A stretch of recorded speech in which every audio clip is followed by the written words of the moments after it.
এজন্য আমরা প্রত্যেকেই আমাদের জীবন চলার পথে কেউ গুরুত্ব দেন আর না দেন, আমরা আলহামদুলিল্লাহ দুয়ারে দুয়ারে আমরা বলে যাই।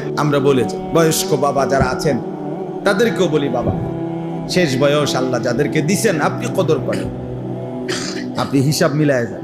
এই পৃথিবীর আমনে মরার পরও পৃথিবী থাকবে, এই আমনে মরার পরও বাংলাদেশে ইলেকশন হইব, বুঝেন না কথা?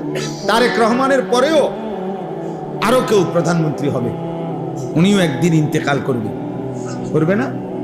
হ্যাঁ। অতএব কে আসে কে যায়, শুধু কেবল রাত দিন শুধু কেবল দুনিয়া দুনিয়া নিয়ে ব্যস্ত থাকা 60 বছর 70 বছর 50 বছর বয়স্ক মানুষের মানায় না, উচিত না। 60 বছর বয়স এখনো উনি ওই জির ঘরের নাতি, ফুতের ঘরের